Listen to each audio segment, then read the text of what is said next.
Dear President Biden, Vice President Harris, and members of the 117th Congress, at a crucial moment of leadership transition in the history of ancient Israel, the Israelites were about to cross the Jordan River without Moses at their head.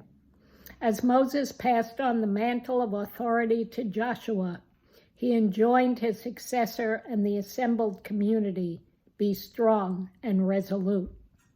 The challenges before the people were multiple and daunting, but Moses urged them not to be afraid or dismayed.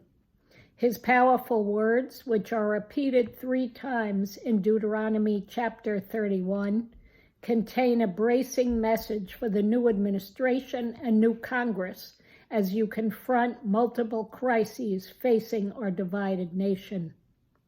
Be strong and resolute.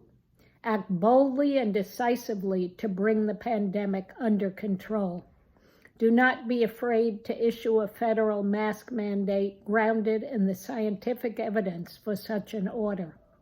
Take on as a federal responsibility the production and distribution of adequate PPE for all persons and institutions that so desperately need it. See to the efficient, transparent, and equitable dissemination of the vaccine, prioritizing the needs of those most vulnerable to COVID-19.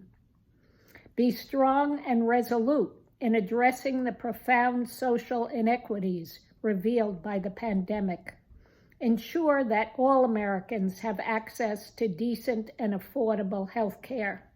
Pass H.R. 40, which would establish a commission to study and develop reparations proposals so that the country can begin to address the entrenched nature of racial injustice and the prerequisites for systemic change. Acknowledge the ways jails and prisons have been ravaged by the virus and the needs of incarcerated people have been ignored. Respond by passing the People's Justice Guarantee, H.R. 702, which lays out a new vision of criminal justice.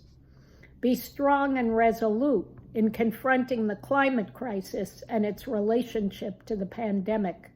Generously fund scientific efforts to understand the connection between human health and the health of the environment and wildlife populations. Introduce and support legislation to keep oil in the ground and to move toward a sustainable energy future. Commit to surpassing the goals agreed to in the Paris Climate Agreement. With these and so many other profound challenges facing the nation, now is the time to channel Moses' words and set a transformative agenda with boldness and resolution. Yours sincerely, Judith Plaskow.